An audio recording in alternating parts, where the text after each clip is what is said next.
會。咁咧好歡迎大家啦！咁我係咧保良局莊啟晴幼稚園幼兒園嘅盧雅蘭校長。We would like to welcome you to the Parents Conference for New Students 2026 to 27. And this is our Principal Zoe.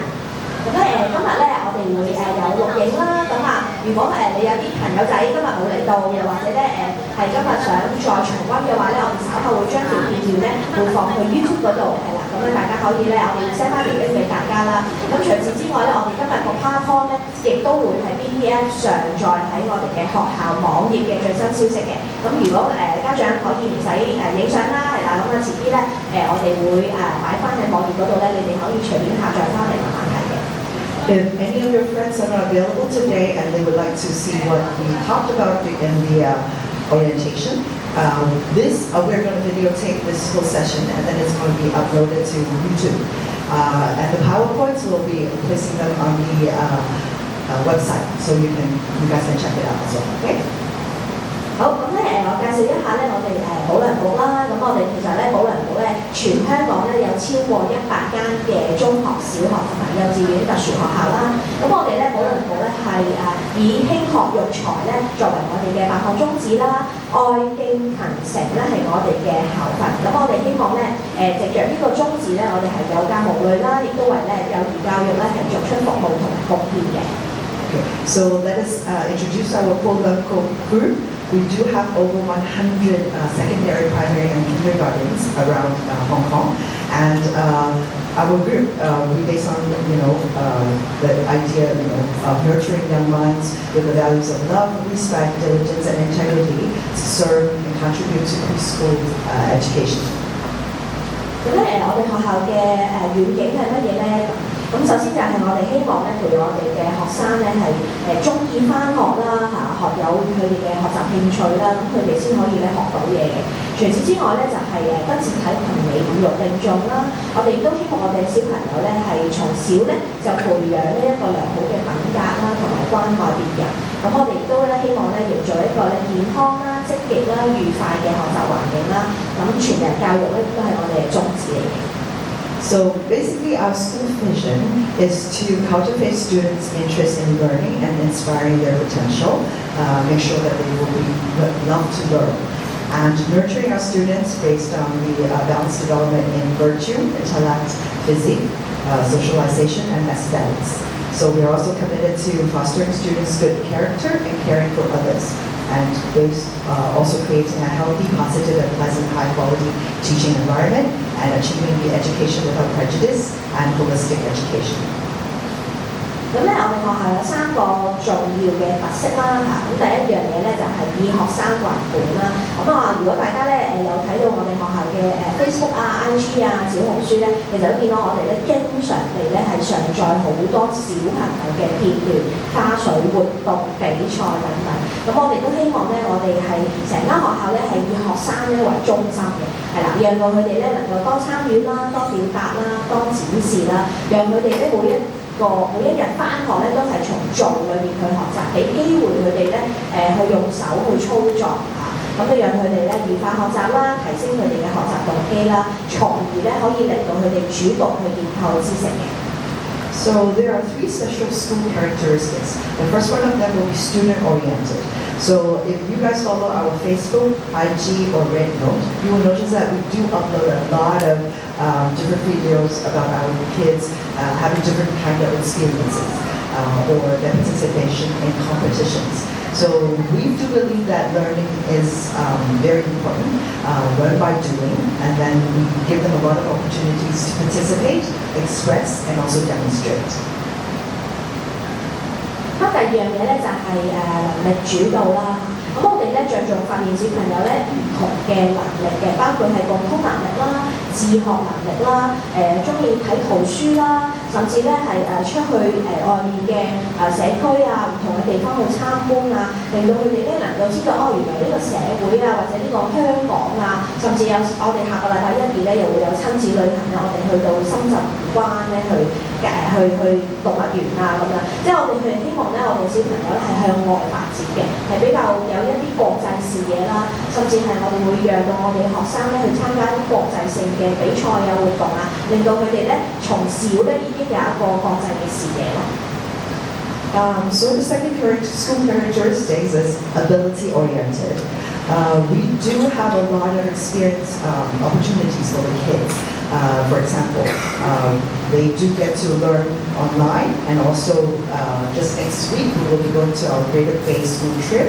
So we do expect to give them the opportunity to explore out of school, so have a more global vision about what's going on around them. 咁最後一個特色咧就係全人教育啦。咁我哋相信咧，小朋友嘅學習咧唔係坐定定嘅，而係即係有一個好自由啊、自主嘅一個學習經歷啦。咁所以我哋都會有提供好多唔同嘅活動或者表演啊俾小朋友啦。咁所以令到佢哋咧喺唔方面咧德智體群嚟咧都可以有充實嘅學生生活啦，甚至咧係培養佢哋咧有一個勇氣同埋自信心。咁我哋嘅小朋友咧就最中意同埋家長最中意咧就係喺我哋呢個舞台上面咧一年咧最少有2次嘅表演嘅嚇。咁所以我哋希望即係我哋嘅小朋友咧都能夠有呢份勇氣同自信心係從小培養咯。So the last characteristics will be the holistic development. So we do give our children a lot of opportunities for performances or joining a lot of activities to build up their confidence, because this is very important for their growth. So just talking about on stage alone, every year they will have 2 opportunities to come up here and perform for the whole school. 好，咁我哋講下我哋嘅教師團隊啦，咁樣。咁我哋咧就有每一班咧，其實由 PM 咧去到 K3 咧，都會有一位中文班主任啦，同埋有英文班主任。So for every class in our school, we will have at least 1 English teacher and 1 Chinese teacher in class at all times. 咁除此之外，因為咧我哋學校咧有差唔多超過咧10個國籍嘅小朋友喎，咁所以咧佢哋嘅主要嘅溝通嘅語言咧都係以英文為主，咁所以咧我哋咧另外咧會有一個叫做非華語嘅統籌老師，咁其實咧佢嘅角色咧就係有2位非華語老師啦，咁另外一位咧就係主力咧係負責入去班裏邊咧同小朋友咧教佢哋咧一啲中文嘅説話能力嘅。So because our school is very diverse, we do have more than 10 different nationalities in our school. So we do have a non-Chinese speaking coordinator. She will be going in class to actually help the children, the non-Chinese speaking children, to learn Chinese properly. 除此之外咧，我哋有普通話老師啦，同埋駐校嘅英文老師啦。咁佢哋每逢星期1至5咧，都會入去班度啊，同佢哋有啲 interaction 啊，甚至係會同佢哋一齊咧上一啲小組嘅英文 phonics 啊，或者小組嘅普通話嘅朗誦啊、兒歌啊、詩詞歌賦啊咁樣嘅。咁每個星期咧大概有50分鐘啦嘅時間咧係小組上堂嘅。咁其他嘅時間咧就會做一啲自由交流嘅時間。Okay, so we do have our in-house Mandarin and native English teacher. They will be going into different classes throughout the whole week, and each different class will have a chance of doing small group English phonics with English teacher, or learning about poetry, poems, reciting with our Mandarin teacher, and other than that, they will also come into the classroom and interact with the children during their playtime as well. 咁另外咧就係我哋想講一講橙色嘅框框嘅位置啦。咁我哋咧開學嘅時候咧會派一張即係意見問卷俾大家嘅。點解咧？就因為我哋咧頭先話即係我相信在座每一位家長咧嚟到去選擇我哋學校咧，可能都會有一啲語言嘅取向嘅。即係例如可能係非華語嘅家長咧，佢哋可能想係學多啲中文啦，又或者咧華語嘅家長想學多啲英文啦，又或者可能唔係嘅，有啲非華語家長咧，可能佢哋嚟緊個取向咧都係會揀一啲國際學校咧，都係主力係都上英文嘅咁。咁所以其實每位家長咧，你哋都有唔同嘅需求。咁所以我哋咧就會有一個問卷咧俾大家。咁我哋咧就會希望家長可以剔翻俾我哋，究竟你想你嘅小朋友嚟到我哋學校咧係主力想學中文啦，定係學英文？等我哋咧可以咧喺嗰個老師呢排嘅上面咧，可以更加清晰，同埋咧可以令到個小朋友咧喺未來喺我哋學校讀書嘅時候咧，我哋可以着手咧喺邊一個核心嘅語言咧去教導我哋。Let's take a look at the little orange box over there.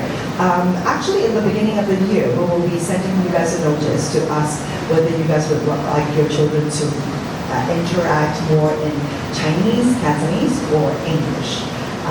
Because it's up to you guys. Because a lot of non-Chinese speaking parents, they might be very interested in learning Cantonese for their children, so we can put them in the Cantonese group. And if Chinese speaking parents really want their kids to learn English more, then we'll place them in the English group. It's all up to you guys. There is no definite requirement that you have to be in English or you have to be in Chinese. It's up to your preference. So please do make sure to let us know what do you prefer in the beginning of the year. But those children will actually be still in the same class. They won't be separated. But it's just that when we teachers interact with them, we know, oh, this child needs more English or this child needs more Chinese. Okay? 嗱，咁呢個咧就係我哋嘅香港教育局咧係俾我哋香港幼稚園嘅一個教育嘅課程指引啦，咁係俾家長咧可以了解一下啦。咁其實教育局咧都有一啲嘅指引咧係俾我哋學校咧去遵從嘅，包括係以兒童為本啦，亦都咧讓到我哋咧學校要有一個生活化、着重感官嘅探索啊、富趣味性啊咁樣。咁如果在座家長咧，如果上一個年度咧有嚟聽我哋新生簡介會嘅時候咧，我哋都強調過啦我哋咧喺幼稚園嘅階段咧係唔會默書，唔會寫太多嘅字，亦都唔會有測驗嘅安排，因為我哋咧係屬於一個香港教育局轄下嘅幼稚園，我哋係一間資助嘅幼稚園，咁我哋係需要咧遵從一個指引嘅。咁可能有啲家長可能你前身係讀緊啲私校啊，或者可能俾緊幾千蚊學費嗰啲咧，咁就通常咧佢哋就可能個課程咧可以深啲啊。咁其實佢哋嘅目標性好強嘅，就係要考一啲咧即係我哋所謂香港嘅一啲傳統名校啦。咁所以咧我哋嘅差異咧就係會有呢個分別嘅。As you know, we are actually a government subsidized school, so we do have to follow the government requirements for our curriculum. That's why we're under the 2017 Guide to Kindergarten Education Curriculum. There will not be a lot of dictation. There will be none actually. No dictations, no tests, a bit of writing. When some of the parents, if you guys are transferring from other schools, they might find it, you guys are a bit behind in, academically in that sense. But because we are under the government subsidy school category, we are not allowed to do anything. So please understand that is our main difference. 咁呢個咧就係我哋嘅課程規劃啦。咁主要咧係我哋用生命教育為我哋嘅課程嘅核心啦。喺知識上面咧，我哋咧會做一個project study 啦，係啦 project approach 啦。咁同埋我哋有 Montessori 嘅 teaching aids，我哋有好着重咧小朋友個感官嘅探索啦。我哋會有一系列嘅 Montessori 嘅教具啦。咁除此之外咧，我哋會用戲劇啦、藝術啦，甚至音樂啦，去作為一個教學嘅切入點啦，係啦。咁另外咧喺個成間學校嘅氛圍啦，咁我哋因為有好多唔同國籍嘅小朋友啦，咁我哋都係營造一個咧關愛校園嘅，咁我哋都好感恩啦，係啦，咁我哋咧上個學年同埋前一個學年咧都分別咧得到教育局嘅認可啦，咁我哋近呢2年咧都攞咗長遠關愛校園獎啦，咁我哋咧亦都係着重係小朋友得智體群理嘅發展啦，所以你見到咧嗰個商圖入邊咧有一啲唔同嘅科目咧，其實我哋係一個咧綜合嘅課程嚟嘅，咁我哋就唔可以分科嘅，因為咧我哋喺教育指引裏邊咧嘅幼稚園教育指引裏邊咧係需要綜合去學習嘅，咁我哋就唔會好似小學咁樣有中文堂，跟住又有視藝堂咁，我哋就冇嘅，我哋就係主力係一陣間我哋都會講下我哋個時間表啊咁樣，咁所以我哋就會係一個綜合嘅學習。除此之外，除咗學校咧，我哋都需要家庭嘅配合啦、家長嘅配合啦，同埋社區啦，我哋都會經常帶小朋友出去參觀啊咁樣。Okay, so basically under the the school education curriculum, there will be different 6 domains that we'll be focusing on. But different from primary school, we do not have different classes, different courses. Basically, we are integrated into a theme. Okay, so that is under the guidance of the curriculum. Basically, we do use the project approach, and we have used Montessori teaching aids, and we also focus a lot on care at our school.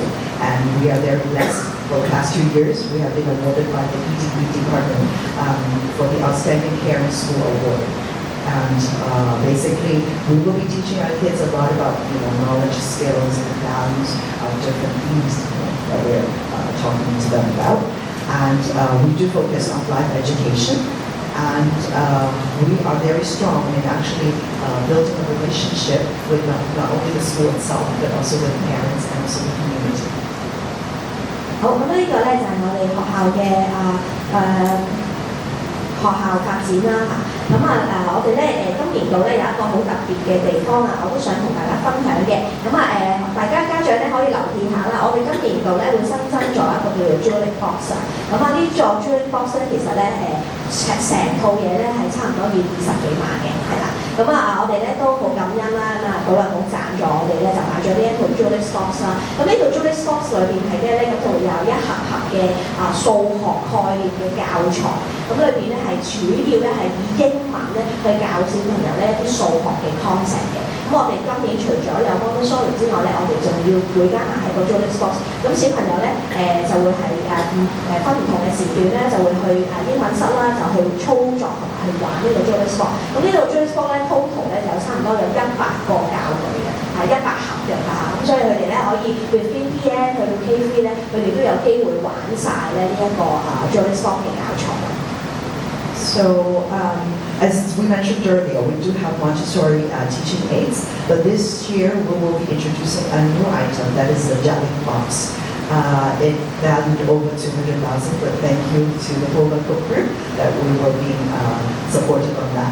And for this jelly box, it's basically teaching aids that will facilitate helping the children on their mathematical abilities and also their logical thinking. We do have over like 100 different boxes of these, so it's by level that they will go up after a different ability that they achieve. So this is actually going to be starting from PN to K3.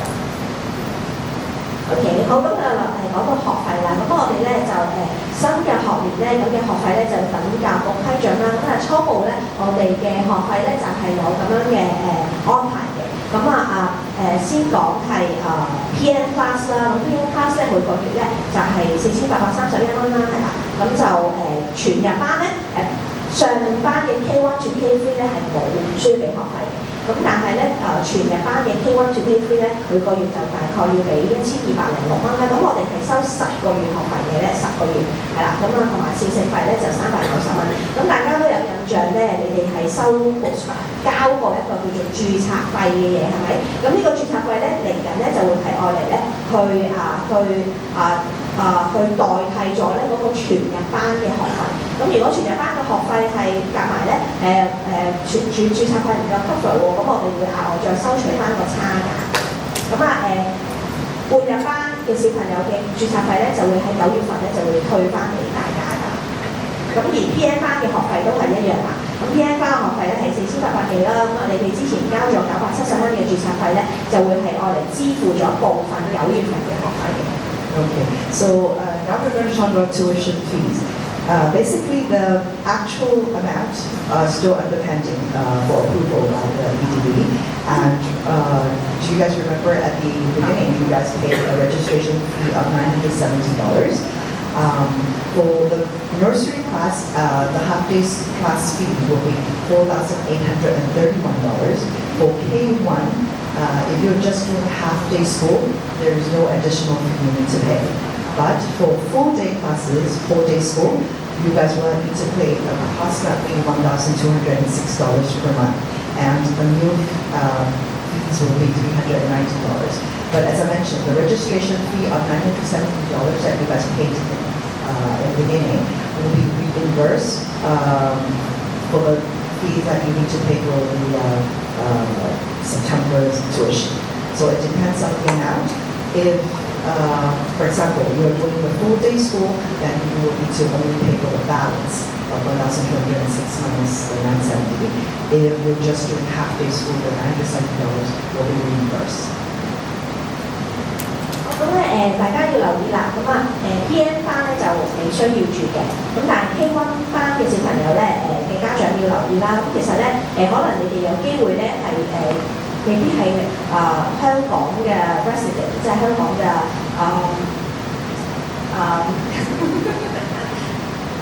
居民係啦，所以咧你哋可能係專才啦，又或者係工作簽證啦，咁你哋咧要留意翻咧，就係因為你嘅工作簽證有機會咧係會有到期㗎嘛，咁你嘅小朋友嘅註冊證咧亦都會 refer to 你哋嗰個工作簽證嘅到期嘅，咁所以咧大家要留意嗰個藍色嘅嗰個圈啊，係啦，咁因為藍色個圈咧其實又講到你嗰個註冊證咧係幾時就會到期㗎啦，咁所以你哋喺到期之前早1-2個月咧，你就要要 remark 自己咧，就要去早啲去申請。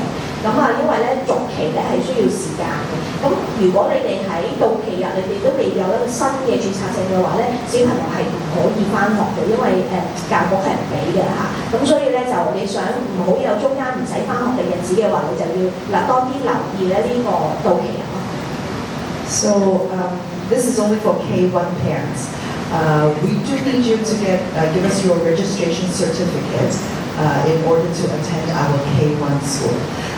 Basically, if parents are on working visa, you guys will need to make sure that you renew in advance for your registration certificate in case you, because the certificates will depend on your working visa stay.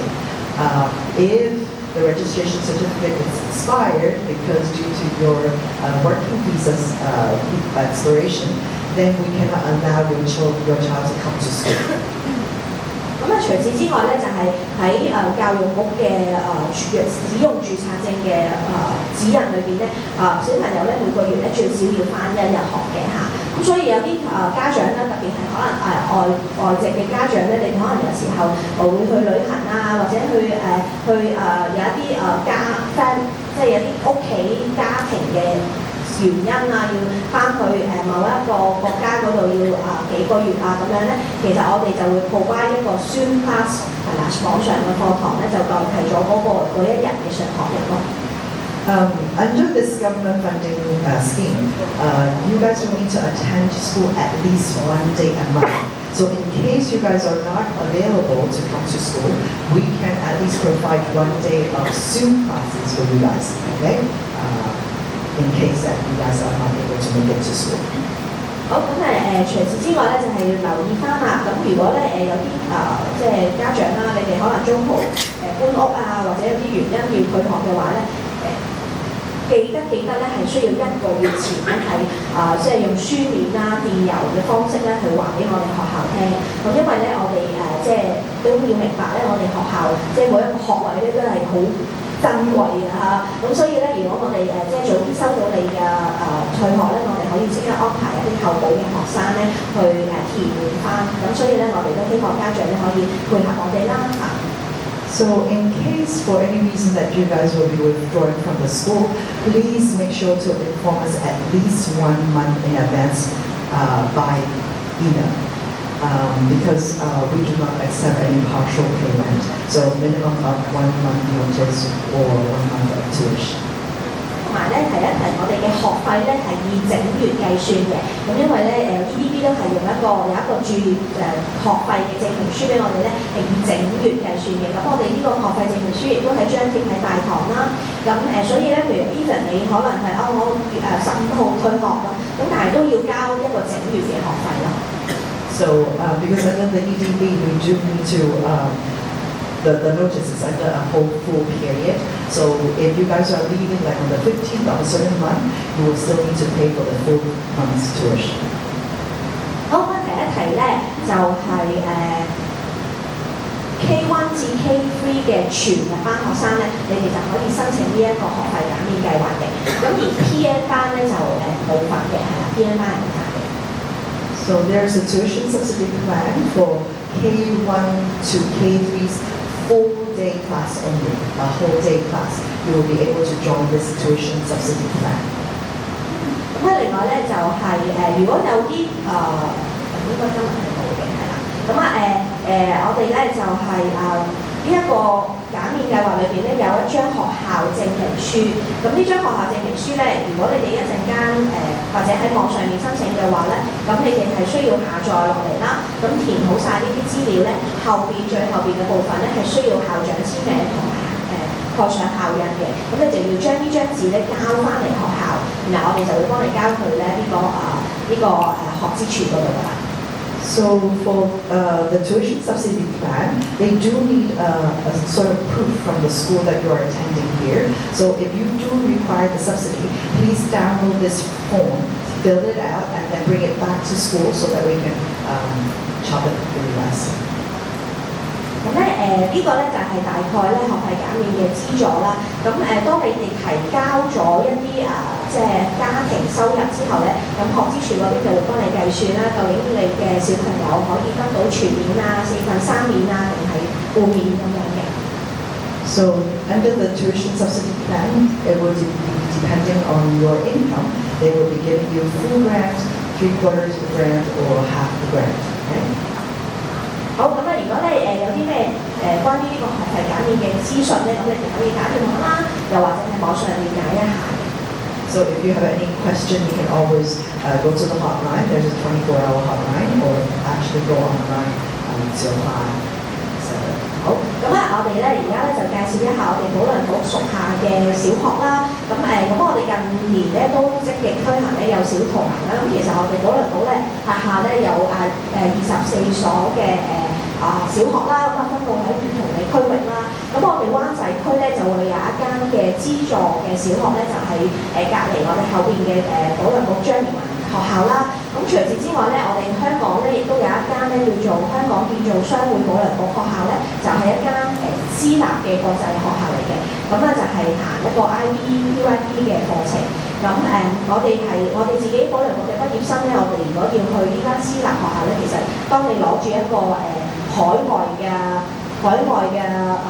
護照係啦，海外嘅護照嘅話咧，就係有一個學費資助嘅。咁至於嗰個學費資助係幾多咧？咁我哋就會稍後咧會有即係最新嘅呢個咧，我哋就會發俾大家。So for the past 2 years, we have been strongly pushing our kindergarten primary school alliance. So we do have a lot of quote-unquote primary school in Hong Kong, and we have one right next door that's the quote-unquote Gold and Silver Exchange Society Persian School. And we also have another one which is under IB/PYP curriculum in Tin Hau. That's the PLK HKCA.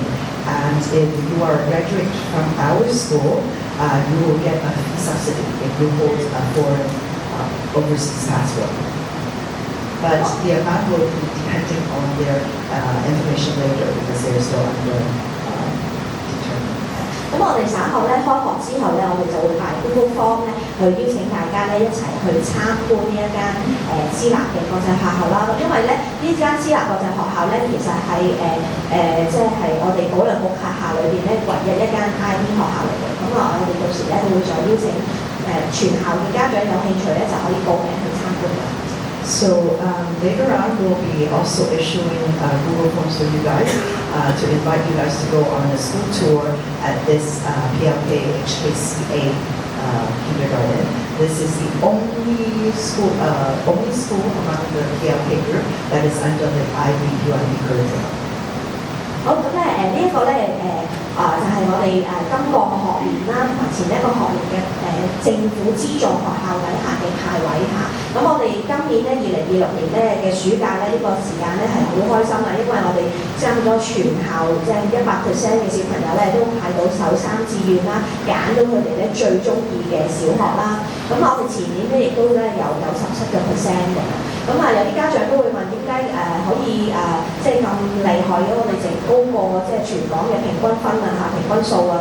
咁我哋其實我親自咧係，因為我咧之前喺教保入邊做過啦，咁所以咧我知道裏邊嗰個機制咧係點樣計數嘅，係啦。咁所以咧我哋咧到你哋去到 KV 嘅時候咧，我會教大家咧點樣去填嗰個表。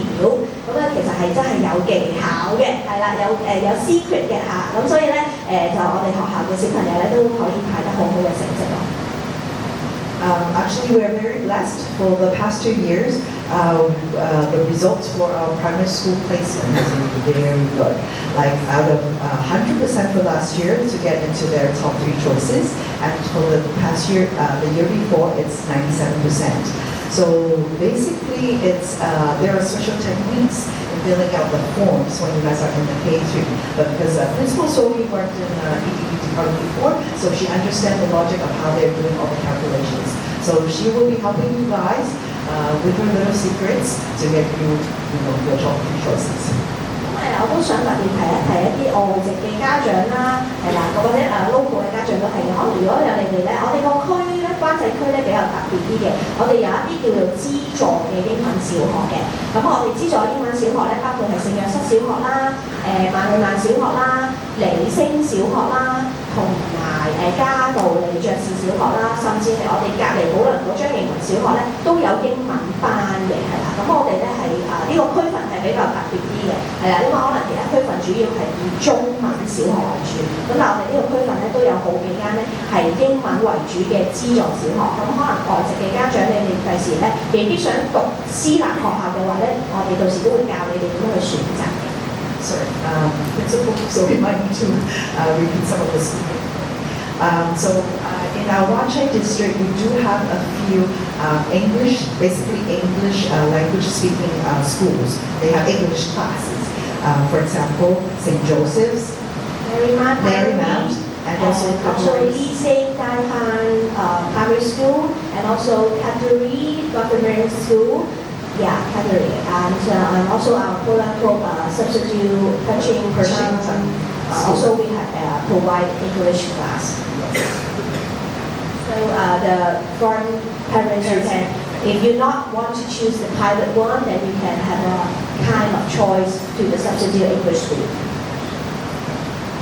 好，咁跟住咧就係我哋嘅社工啦，係啦。咁我哋咧今年度我哋今年度嘅社工咧 Miss Kitty 啦，咁佢哋嚟緊就會喺新學年會繼續幫我哋去手咧去照顧我哋家長嘅需要啦。咁如果你哋咧日後有需要有啲可能有啲嘢夫妻關係啊、婆媳關係啊、家庭需要啊，你都可以問佢嘅。So we do have our own school social worker. So she will be, she's Miss Kitty, and you guys will get to know about her later on. And she is here to help us to, for early identification or intervention if needed for your child's need. But other than for your child, can also be your family's needs. If you have any marital problems or any other problems that you want to discuss with her, that's fine as well.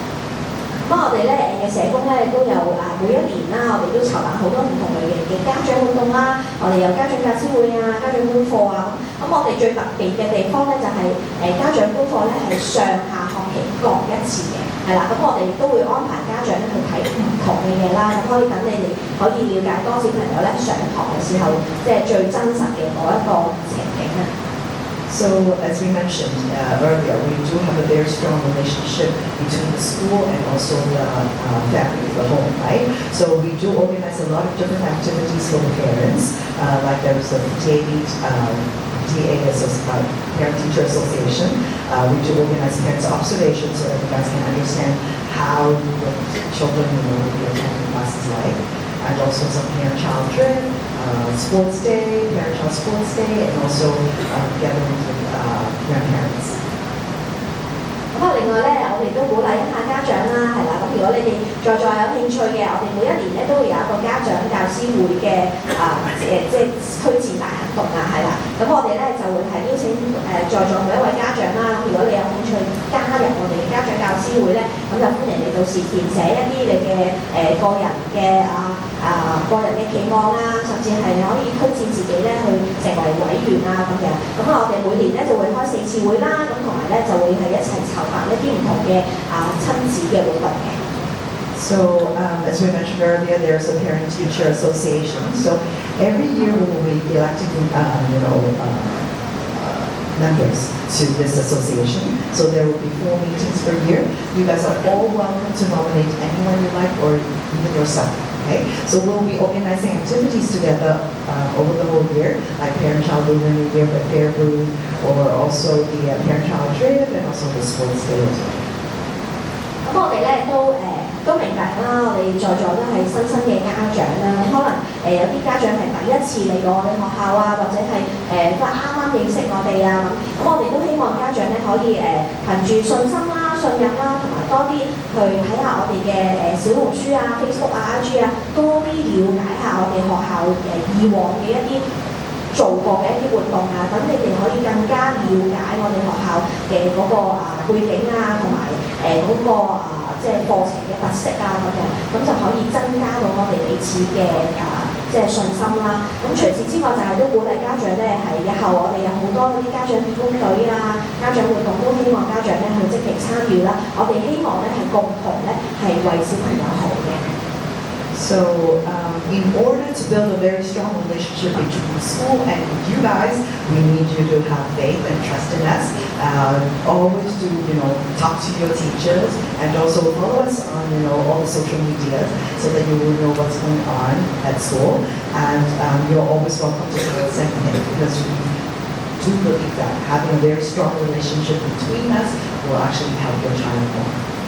其實我哋嘅即係我啦我自己啦我自己都唔介意家長有我嘅 WhatsApp 嘅咁基本上而家或者之前嘅畢業生咧都有我 WhatsApp 嘅啦咁其實都係希望有一個好嘅溝通啦同埋我哋都自己每一級嘅家長咧都有個群組嘅，咁主要就係你班主任咧有時候有啲突發或者聽日要留意我哋通常會 24 hours 24小時內有啲特別嘅安排信息譬如停課咁我哋就會 through 嗰個WhatsApp 嘅群組咧就係去發放俾家長知道咯。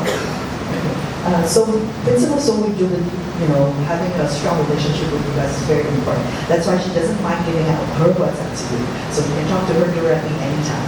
And we also do have a class WhatsApp group for every class. And then if there are any important information that we want to tell you guys within like a 24-hour period, we'll be announcing that on our class WhatsApp group. 咁除此之外咧我哋作為家長咧真係唔容易嘅，係啦。咁我自己咧即係介紹下我自己先啦。我自己係有一個18歲嘅女啦，同埋有一個15歲嘅女啦，係啦。咁有一個咧大嗰個已經讀咗小學、大學1年級啦，大學1年級啦。咁Miss Connie 或者係即係我哋嘅主打嘅 PM 班嘅英文老師咧，其實佢都有好大個嘅小朋友啦咁所以其實我哋都知道家長咧係唔容易嘅，同埋喺個成長嘅路裏邊咧，可能小朋友成長嘅路裏邊咧有好多困難嘅。咁但係我哋都希望同家長一齊同行啦。咁我哋亦都拍咗好多唔同嘅 video 啦。咁歡迎家長咧去隨時去瀏覽啦，去學習點樣去即係去同小朋友相處咁樣去建立一個親子嘅關係。So we do understand because like Principal Zoe and myself, Miss Connie from the PM class, we do have very older kids. So we do understand a lot of the difficulties that you guys are going through or you guys have problems with. So we do have online, there's a parent series that you guys can follow and learn more about parenting.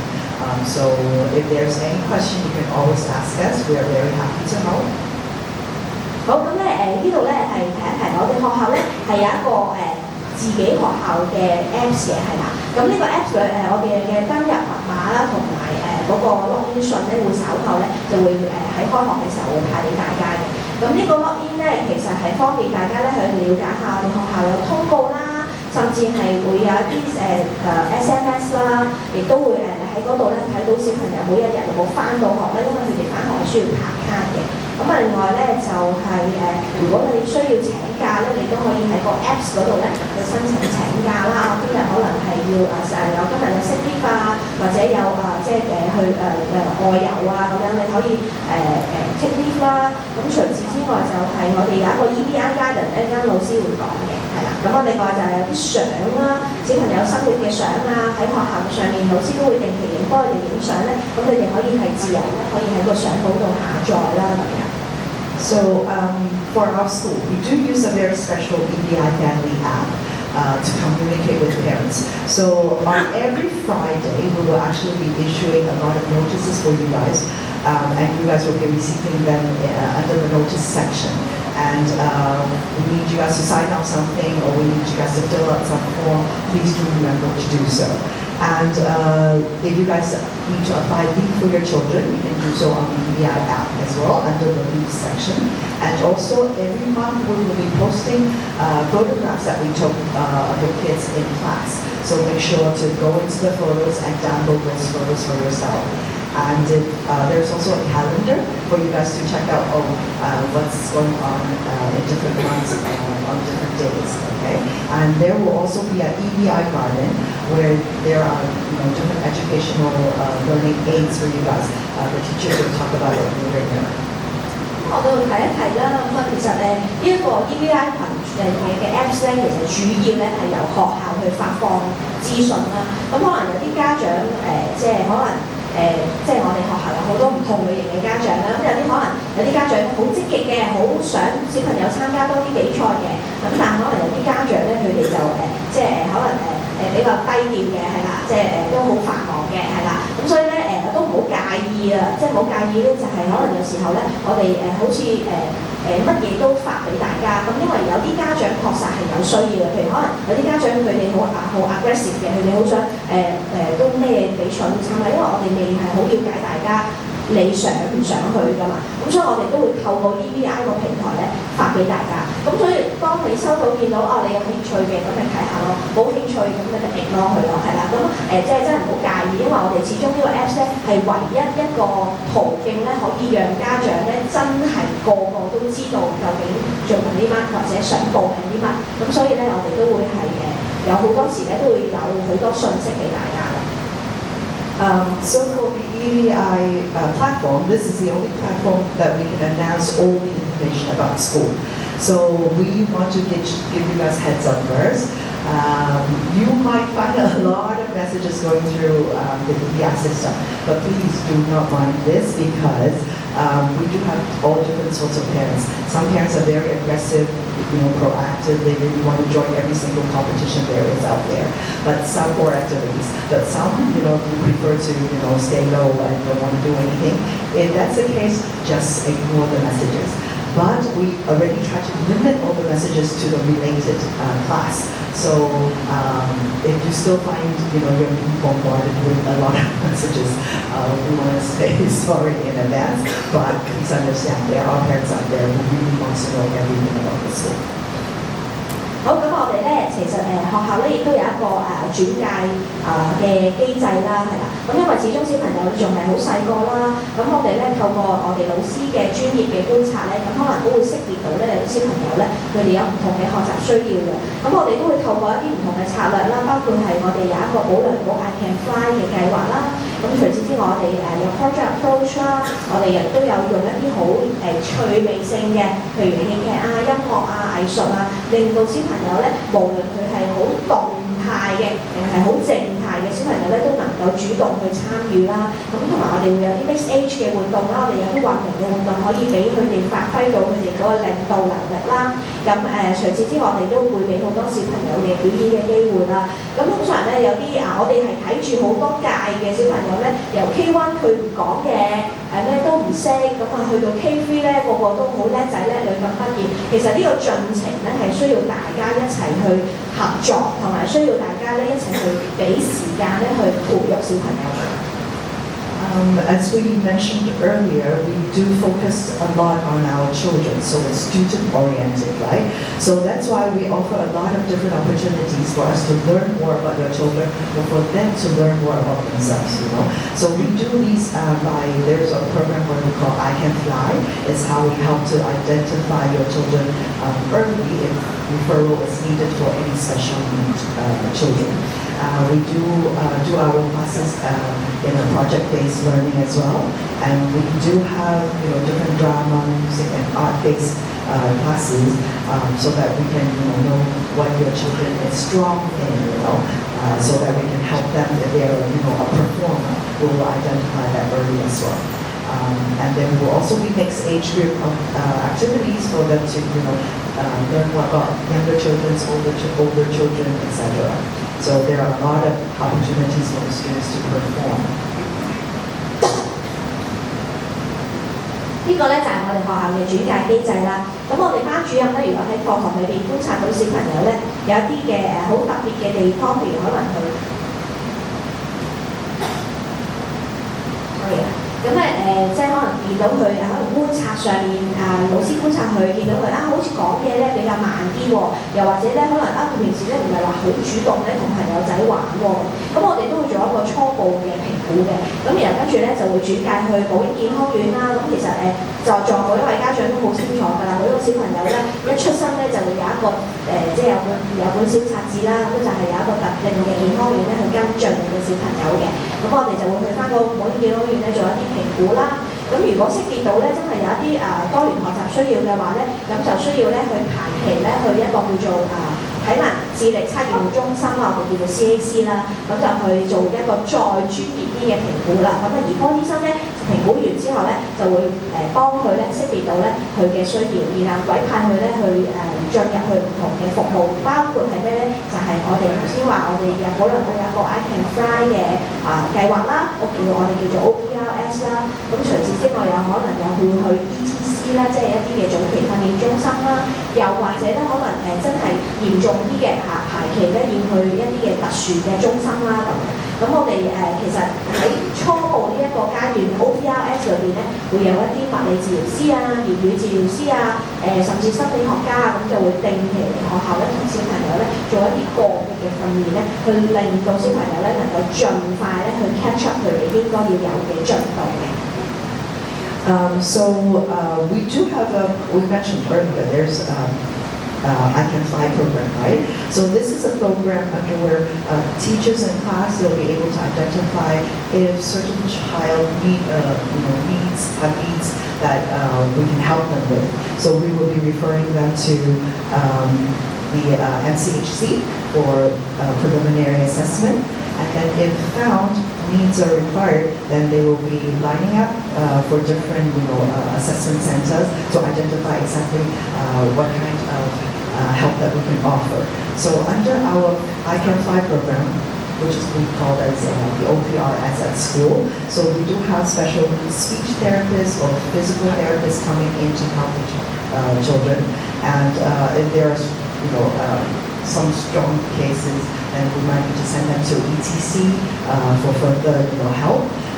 But some even need to line up for special centers. But this all depends on how we identify early and we need to help them. So it doesn't necessarily mean that your child has any mental problem. No. It's just that their way of learning is different from the regular school children. So we just want to offer them help and then have them join us again soon.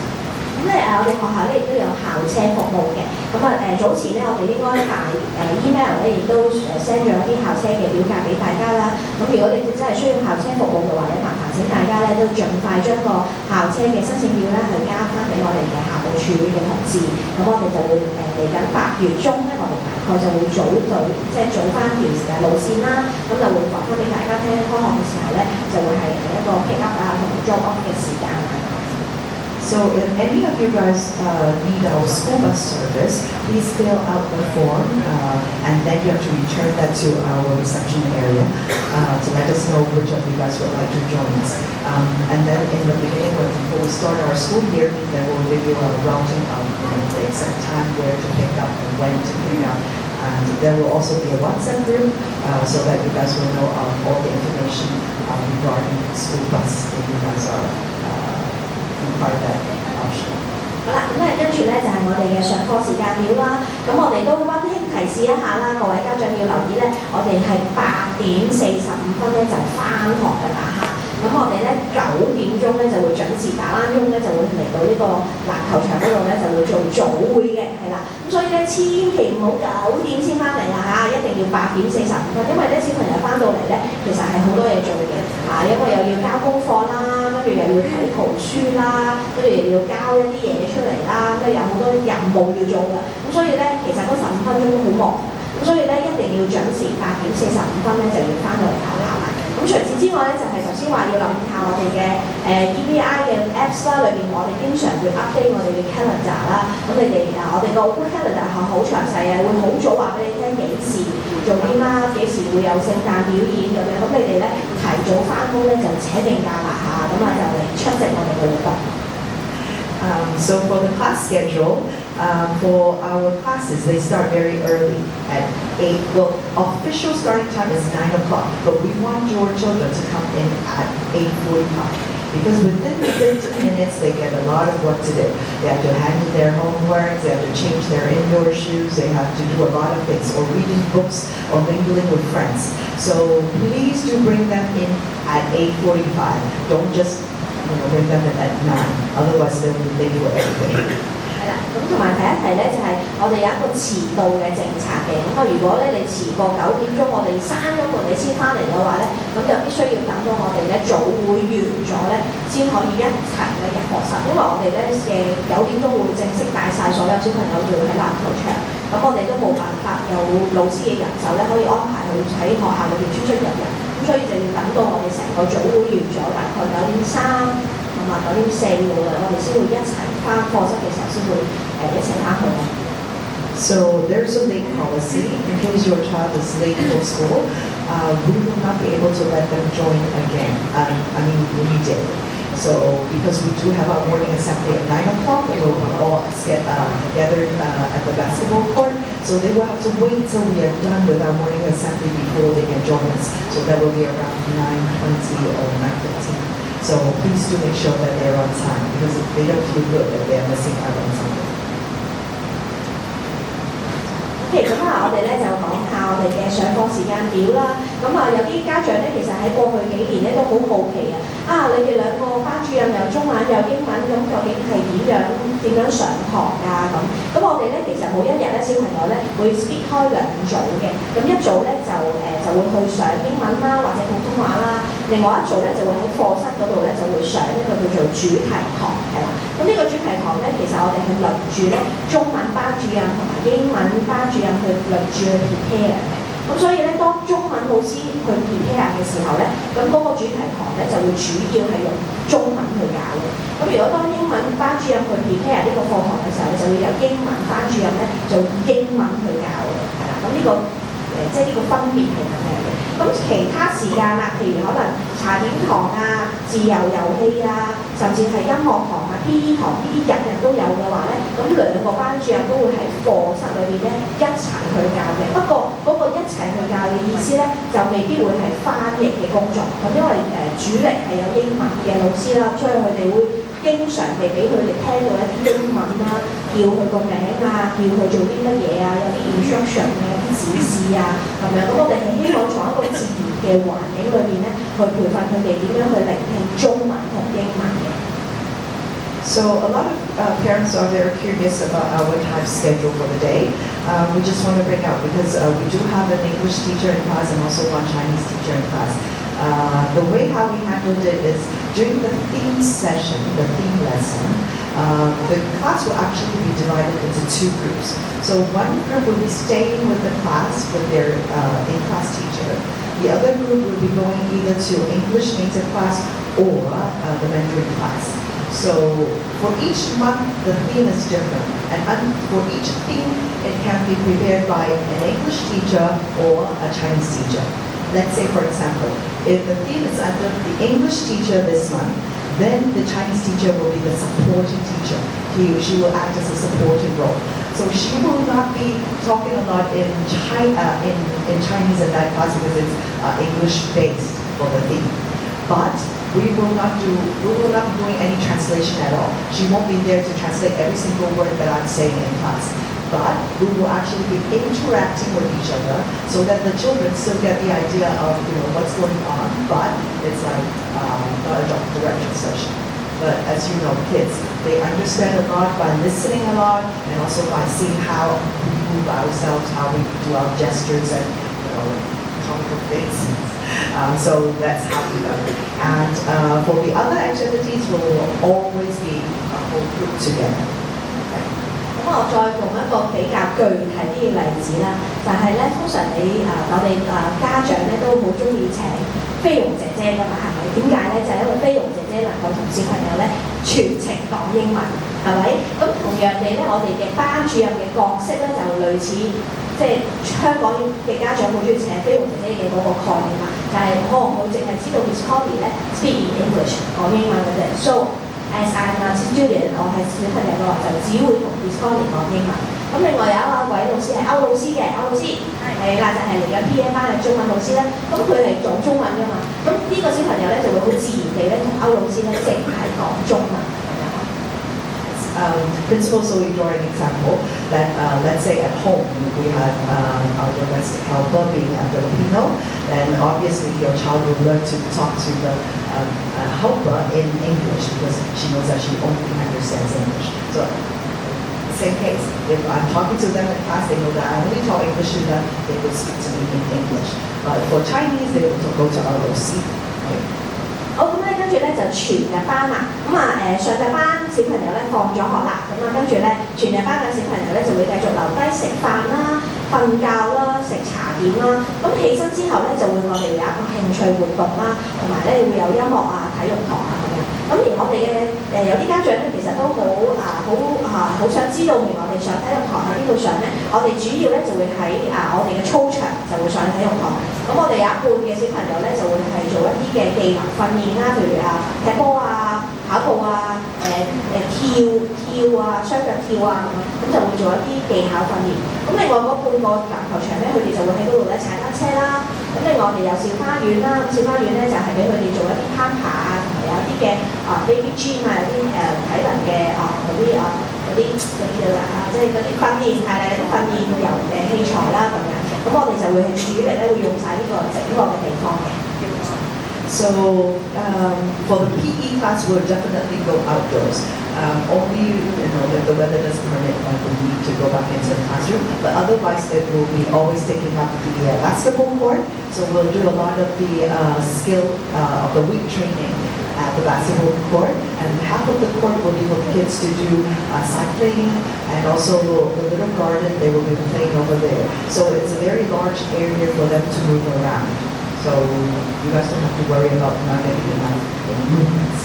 好啦，我哋咧PN 就冇全班嘅，但係 K1 咧，我哋嘅全日班下晝頭先話喺個時間表嗰度咧，佢哋食完茶點之後咧就會有一個興趣活動啦。咁個興趣活動咧大概咧就會有呢啲遊戲嘅，譬如可能會有英文老師同佢做一啲嘅簡單嘅拼音活動啦，普通話老師會入去課室度同佢哋即係訓練翻佢哋嘅普通話説話能力啦。咁會繼續會自由遊戲啦，同埋會繼續上音樂堂啊、體能堂啊，咁同埋有啲多元智能活動咧，包括係會跳舞啊、排一啲簡單嘅話劇啊，甚至係會煮一啲即係有啲烹飪班啊咁樣嘅。So for K1, we do have whole day classes, right? So for the whole day school, we do have offer different activities for them. Let's see, enrichment activities like English phonics, Mandarin recitation, free play, and also multiple intelligence like cooking, drama, dancing. We also have music classes and also physical ed classes for them. 咁去到 K2、K3 咧，因為佢哋就大個啲啦嚇，俾少少即係tips 俾大家啦。出年咧，你哋K1 小朋友升到出年升 K2 咧，咁佢哋就真係咧會有一啲校隊嘅訓練啦。譬如可能會出去比賽啊、跳舞啊、有小童軍啊、甚至係功夫啊、舞龍啊咁。如果你哋有留意，我哋啱啱上個禮拜咧，我哋有個結業禮咧，我哋 post 咗一條片喺 Facebook IG，咁你哋可以去睇下啦。咁我哋所有嘅校隊咧就會係一齊去喺一個年終嘅時候咧，就有個好大型嘅表演啊！ So for K2 and K3 kids, there will be a lot of them will be joining our school teams. So we do have teams, dancing teams, and we have our dragon dance team. We have our this year was the K-pop dancing team, and also yes, and also the Scouts. So as you can see as well on our Facebook or Instagram, we did have our graduation ceremony last week, and all the school teams were up on stage performing for the school. So you guys can take a look at that. 好，咁啊，而家咧將時間咧交翻俾咧班主任。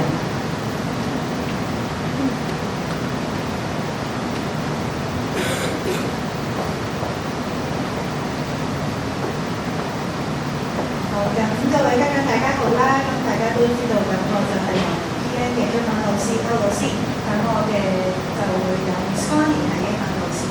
Good morning, everyone. So my name is Miss Yvonne. So I will be the English class teacher for K1. 好啦，咁我哋而家咧就會開始介紹翻我哋一啲教學嘅用品啦。咁我哋個 K1 to K3 咧，我哋係會有一啲教材庫係選用喺唔同嘅出版社嘅，例如教出版社啦，我哋會有情緒智慧小學杯嘅繪本啦，仲有普通話書啦，同埋我哋唔同關於主題嘅繪本嘅。So here's our